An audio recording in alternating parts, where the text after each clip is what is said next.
কংগ্রেসে কেন জয়েন করলেন? দেখুন, কংগ্রেস হচ্ছে একটা জাতীয় দল, গোটা দেশের জন্য কাজ করছে।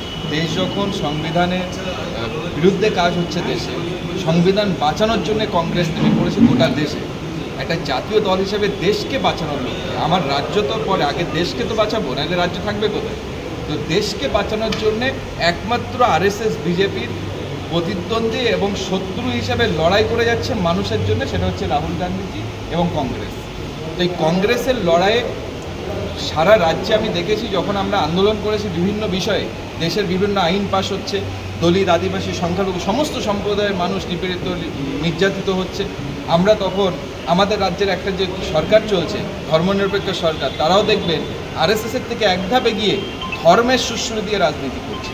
এটা আমরা সংখ্যালঘুরাও বুঝে গেছি। এবং আপনারা জানেন, আজকে আমি কংগ্রেসে আসার পিছনে মুখ্যমন্ত্রী বলেছিলেন যে আপনারা আপনাদের ওয়াকফ আন্দোলন করবেন, দিল্লি চলে যান। আজকে মুখ্যমন্ত্রী 100 দিনের টাকা না পেলে মাথায় কাজ হয় না, কারণ নেতারা টাকাটা চুরি করে খাবে, ওনার ঘুম হয় না, যে কারণে ওই জন্য উনি দিল্লি গিয়ে আন্দোলন করেন, রাজ্যেও আন্দোলন করেন। ওষুধের মূল্যবৃদ্ধি হলে আন্দোলন হয়, কেন? ওষুধের ডুপ্লিকেট ওষুধ এখানে তৈরি হয়।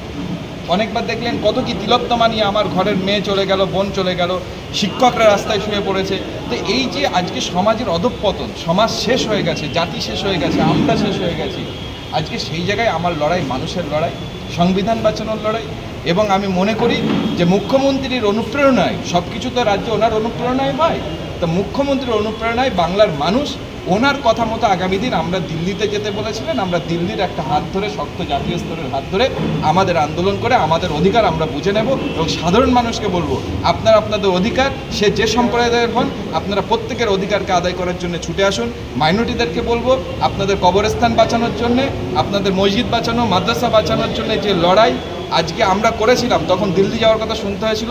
আমি কংগ্রেস পরিবারে যুক্ত হয়ে, আমার পাশে আমাদের অভিভাবক প্রেসিডেন্ট আছেন, এবং দিল্লি থেকেও বলা হয়েছে আমাদের এই দল মানুষের স্বার্থে যত রকম আন্দোলন এবং ওয়াকফের বিরুদ্ধেও আমাদের দল আন্দোলন করছে, এবং আগামীতে আমরা মাটিকে আমরা আপনাদের সঙ্গে আন্দোলন করব।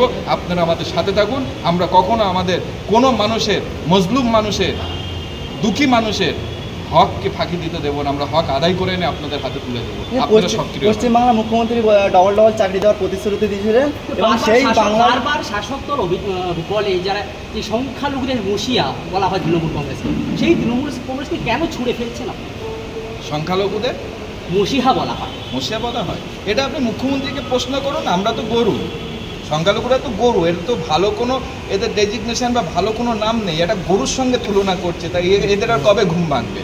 তো এখন ঘুম ভাঙার সময় হয়েছে, গরু থেকে একটু মানুষ হওয়ার চেষ্টা করুন, আর মানুষ হয়ে আপনাদের জবাবটা দিন, তাহলে উনি গরু কি মানুষ সেটা উনি প্রমাণ পেয়ে যাবেন। 26-এর লক্ষ্যে আপনাদের কি প্রস্তুতি আছে?